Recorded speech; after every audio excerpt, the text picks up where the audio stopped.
അപൂർവമായിട്ട് മാത്രമാണ് ഞാൻ സജസ്റ്റ് ചെയ്യാറ്. ഇതിന് നമുക്ക് ചികിത്സ ചെയ്തിട്ട് കാര്യമില്ല, മുട്ട് മാറ്റി വയ്ക്കുകയാണ് പരിഹാരം എന്നുള്ളത്. പക്ഷേ ഉള്ളിലേക്ക് വയ്ക്കാൻ, ഉള്ളിലേക്ക് തിരിക്കാൻ എല്ലാത്തിനും സെപ്പറേറ്റ് മസിലുകളുണ്ട്. അപ്പോൾ നമ്മുടെ ജീവിതത്തിൽ ഇപ്പോൾ പലപ്പോഴും വല്ല വഴുക്കി വീഴുകയോ അല്ലെങ്കിൽ ബാത്റൂമിൽ വീഴുക, അല്ലെങ്കിൽ സൂംബ പോലെയുള്ള എക്സർസൈസുകൾ ചെയ്യുക, അല്ലെങ്കിൽ മറ്റ് ജിമ്മിന് പോവുക. അപ്പോൾ പ്രോപ്പറായിട്ട് ഏത് മസിലാണ് കംപ്ലൈന്റ് നോക്കിക്കൊണ്ട് അതിനെ കറക്റ്റ് പൊസിഷനിലേക്ക് കൊണ്ടുവരുന്ന ഒരു ചികിത്സ. ചിലപ്പോൾ ഇന്ന് ഒരുപാട് പേരുടെ വലിയൊരു ബുദ്ധിമുട്ടാണ് മുട്ടുവേദന എന്ന് പറയുന്നത്. ഞാൻ കണ്ട ഒരുപാട് വയസ്സായിട്ടുള്ള ആൾക്കാർ, അവരൊക്കെ ഒരു ചിന്ത, ഈ മുട്ടുവേദന ഇനി ഒരിക്കലും നമുക്ക് മാറ്റാൻ സാധിക്കില്ല, ഇനി ഇതുമായിട്ട് അഡ്ജസ്റ്റ് ചെയ്ത് ജീവിക്കുക എന്നുള്ളൊരു ചിന്താഗതിയിലാണ് ഒരു പരിധി വരെ വാർദ്ധക്യത്തോട് അടുക്കുന്ന 60 വയസ്സോ അല്ലെങ്കിൽ 70 വയസ്സൊക്കെ കഴിഞ്ഞ വ്യക്തികളുടെ ഒരു മനോഭാവം എന്ന് പറയുന്നത്. എൻ്റെ ഒരു അഭിപ്രായത്തിൽ വളരെ പെട്ടെന്ന് മാറ്റാവുന്ന ഒരു രോഗമാണ് ഈ മുട്ടുവേദന എന്ന് പറയുന്നത്. നമ്മൾ പലപ്പോഴും എക്സ്റേ ഒക്കെ എടുക്കുമ്പോൾ അതിൽ കുറച്ച് എല്ലുതേമാനൊക്കെ ഉണ്ടാവും. അപ്പോൾ അത് കണ്ട് ഡോക്ടർമാർ പറയും എല്ലുതേമാനം ഉണ്ട്, അതിൻ്റെയാണ് വേദന എന്നൊക്കെ പറഞ്ഞ് അതിനെ ആശ്വസിച്ചിരിക്കുകയാണ് പലപ്പോഴും പലരും ചെയ്യുന്നത്. പലപ്പോഴും ഞാൻ നോക്കുമ്പോൾ എല്ലുതേമാനൊക്കെ ഉള്ള എക്സ്റേ കാണുമ്പോൾ എനിക്കറിയാം അതൊരു മിനിമം ഒരു 10-20 വർഷം കൂടി സുഖമായിട്ട് നടക്കാനുള്ള ഒരു മുട്ടിന്റെ ബലം ഉണ്ട്. കുറച്ചൊക്കെ തേയ്മാനം ഉണ്ടായാലും നമുക്ക് ഒരു കുഴപ്പവും ഇല്ല, നമുക്കൊരു 10-20 വർഷമൊക്കെ സുഖമായിട്ട് നടക്കുക, ഓടുക, ചാടുകയൊക്കെ ചെയ്യാൻ പറ്റുന്ന അത്രയും നല്ല കാൽമുട്ടുകൾ അല്ലെങ്കിൽ എല്ലുകൾ ഉള്ളവരാണ് എനിക്ക് ഇനി ഒന്നിനും സാധിക്കില്ല, സ്റ്റെപ്പ് കയറാൻ സാധിക്കില്ല എന്നൊക്കെ പറഞ്ഞുകൊണ്ട് ജീവിതത്തിൽ ഒതുങ്ങിക്കൂടുന്നത്. ഞാൻ ഡോക്ടർ അനുമോദ് കാക്കശ്ശേരി, മരിയൻ ആയുർവേദ, തൃശ്ശൂർ.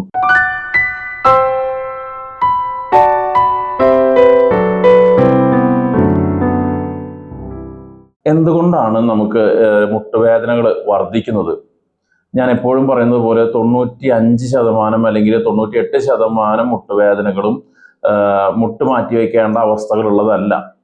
98% എൻ്റെ അടുത്ത് വരുന്നതിൽ വളരെ അപൂർവമായിട്ട് മാത്രമാണ് ഞാൻ സജസ്റ്റ് ചെയ്യാറ്. ഇതിന് നമുക്ക് ചികിത്സ ചെയ്തിട്ട് കാര്യമില്ല, മുട്ട് മാറ്റി വയ്ക്കുകയാണ് പരിഹാരം എന്നുള്ളത്. പക്ഷേ ബാക്കി 98% പേർക്കും നമ്മളിവിടെ മരുന്ന് കൊടുത്ത് അല്ലെങ്കിൽ ട്രീറ്റ്മെന്റ് ചെയ്ത് സുഖമാക്കുന്നതാണ് കൂടുതൽ. അപ്പോൾ എന്താണ് ആക്ച്വലി മുട്ടുവേദനയിൽ സംഭവിക്കുന്നത്? മുട്ട എന്ന് പറഞ്ഞു കഴിഞ്ഞാൽ വളരെ കോംപ്ലക്സ് ആയിട്ടുള്ള ഒരു ജോയിന്റ് ആണ്. നമുക്ക് ഒത്തിരി മസിൽസ് അവിടെ ഒരു മുട്ടിൽ വരുന്നുണ്ട് എന്നുള്ളതാണ്. കുറേ മസിൽസ് വളരെ നേരെ ഇരിക്കുന്നത്, കുറെ ചെരിഞ്ഞിരിക്കുന്നത്, ചിലർ വളരെ ക്രോസ് ചെയ്ത് പോകുന്ന മസിലുകൾ, അങ്ങനെ പല തരത്തിലുള്ള മസിലുകൾ. നമ്മൾ ആരെങ്കിലും നിങ്ങൾക്ക് ഗൂഗിളിൽ ചെയ്ത് നോക്കി അറിയാം, തൈ മസിൽസ് എന്നോ അല്ലെങ്കിൽ നീ ജോയിന്റ് മസിൽസ് എന്നൊക്കെ ഗൂഗിളിൽ ചെയ്ത് നോക്കി കഴിഞ്ഞാൽ ആ മുട്ടിൽ അത്രയധികം മസിലുകളുടെ ഒരു സ്ട്രക്ചർ നമുക്ക് കാണാനായിട്ട് സാധിക്കും. അപ്പോൾ ഇത്രയധികം മസിലുകൾ കൊണ്ടാണ് നമ്മുടെ മുട്ടിനെ ദൈവം ഉറപ്പിച്ച് നിർത്തിയിരിക്കുന്നതൊക്കെ. അല്ലെങ്കിൽ ആ മസിലുകൾ കൊണ്ടാണ് നമുക്ക് പലതരത്തിലുള്ള ഫങ്ഷൻസ്, നമുക്ക് സ്റ്റെപ്പ് കയറാൻ ഒരു തരം ഗ്രൂപ്പ് ഓഫ് മസിൽ, കാല് മടക്കാൻ ഒരു ഗ്രൂപ്പ് ഓഫ് മസിൽ, കാല് സൈഡിലേക്ക് വയ്ക്കാൻ, ഉള്ളിലേക്ക് തിരിക്കാൻ, എല്ലാത്തിനും സെപ്പറേറ്റ് മസിലുകളുണ്ട്. അപ്പോൾ നമ്മുടെ ജീവിതത്തിൽ ഇപ്പോൾ പലപ്പോഴും വല്ല വഴുക്കി വീഴുകയോ അല്ലെങ്കിൽ ബാത്റൂമിൽ വീഴുക, അല്ലെങ്കിൽ സൂംബ പോലെയുള്ള എക്സർസൈസുകൾ ചെയ്യുക, അല്ലെങ്കിൽ മറ്റ് ജിമ്മിന് പോവുക. അപ്പോൾ പ്രോപ്പറായിട്ട് എക്സർസൈസ് ഒക്കെ ചെയ്തില്ലെങ്കിൽ ഈ കാൽ മസിലുകൾ, തൈ മസിൽസ്, നമുക്കറിയാം ക്വാഡ്രിസെപ്സ് ഫെമോറിസ്, വാസ്റ്റസ് ലാറ്ററാലിസ്, വാസ്റ്റസ് മീഡിയാലിസ് എന്നൊക്കെ പറയുന്ന, അല്ലെങ്കിൽ hamstring group of muscles, sartorius, ഇങ്ങനെ ഒരുപാട് മസിലുകളുണ്ട്. ഈ മസിലുകൾക്ക് എവിടെയെങ്കിലും ഈ വീഴ്ചയിലോ അല്ലെങ്കിൽ ഈ വാം ചെയ്യാതെ പ്രോപ്പർ വാമപ്പ് നടത്താതെ കളികളിലൊക്കെ ഏർപ്പെടുമ്പോൾ ഈ മസിലുകൾ അതിന്റെ പൊസിഷനിലേക്ക് ഒരു അലൈൻമെന്റിൽ ഒരു മാറ്റം വരും. നമുക്കറിയാലോ ടയറുകളുടെ അലൈൻമെന്റ് ചെറിയ തെറ്റ് വന്നാൽ തന്നെ അത് പെട്ടെന്ന് തേയ്മാനത്തിലേക്കൊക്കെ പോകുന്നതായിട്ട്. അപ്പോൾ പലപ്പോഴും മസിലുകൾ അതിന്റെ proper anatomical origin to insertion ഒക്കെ അതിന്റെ അനാട്ടമിക്കൽ പൊസിഷനൊക്കെ മാറ്റം വരുമ്പോൾ ഇതിന്റെ പ്രഷർ വരുന്നത് മുഴുവൻ മുട്ടിലേക്കാണ്, പ്രോപ്പറായിട്ട് വർക്ക് ചെയ്യാതിരിക്കുമ്പോൾ. അപ്പോൾ എന്ത് ചെയ്യും? ശരീരത്തിന്റെ ഒരു പ്രകൃതിയുടെ ഡിഫെൻസീവ് മെക്കാനിസം പോലെ കൂടുതൽ ചലിപ്പിക്കാതിരിക്കാൻ, അതായത് മസിൽ പ്രോപ്പറായിട്ട് വർക്ക് ചെയ്യുന്നില്ലെങ്കിൽ മുട്ടുകളിൽ ഉടനടി തന്നെ നീര് വയ്ക്കും. അത് കൂടുതൽ ഇനി മസിൽ ശരിയാക്കിയതിന് ശേഷം മാത്രമേ മുട്ട് വർക്ക് ചെയ്യാവൂ എന്നുള്ളൊരു മെസ്സേജാണ് ശരീരം നമുക്ക് തരുന്നത്. പക്ഷെ നമ്മൾ അതിനെ നീര് കുറയ്ക്കാൻ നോക്കിയിട്ട് കാര്യമില്ല. ഈ മസിൽസിന്റെ അനാട്ടമിക്കിലുള്ള കംപ്ലൈന്റുകൾ കറക്റ്റ് ചെയ്യുക എന്നുള്ളതാണ് അതിന്റെ ചികിത്സ എന്ന് പറയുന്നത്.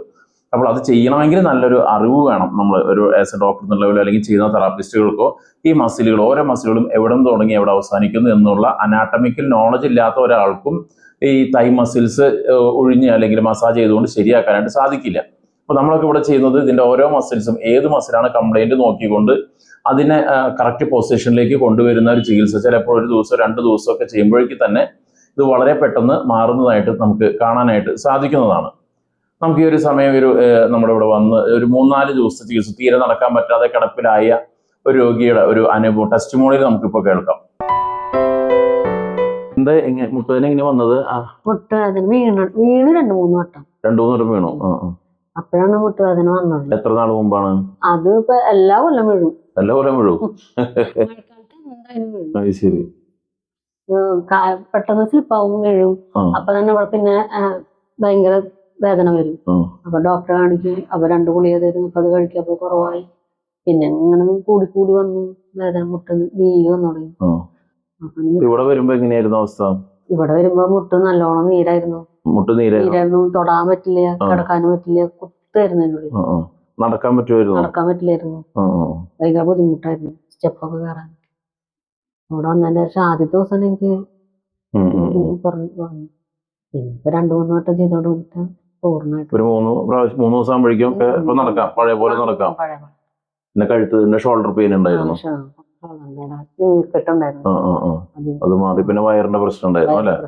വയറിന് എന്തായിരുന്നു പ്രശ്നം? വയറിന് ഭക്ഷണം കഴിച്ചാൽ ഭയങ്കര വേദന. ഭക്ഷണം കഴിച്ചാൽ വയറുവേദന? അതൊക്കെ മാറി, സുഖായി.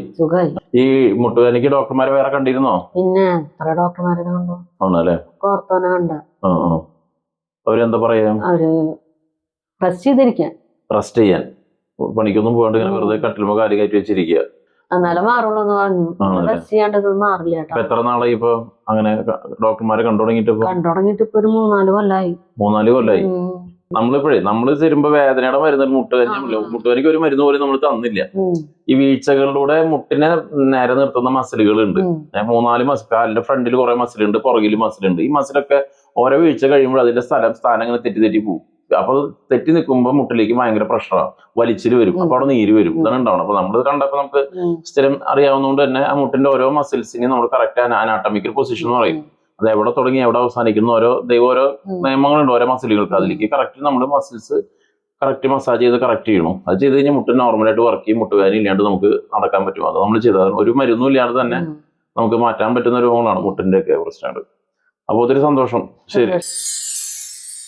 അപ്പോൾ ഞാൻ ഈ ഒരു എപ്പിസോഡിൽ തുടക്കത്തിൽ പറഞ്ഞതുപോലെ തന്നെ ഈ രോഗിയുടെ മസിലുകൾക്ക് പലവട്ടം വീഴ്ചകൾ ഉള്ളതുകൊണ്ട് തന്നെ മസിലുകളെല്ലാം അതിന്റെ നോർമൽ പൊസിഷനിൽ നിന്ന് മാറിക്കിടക്കുകയായിരുന്നു.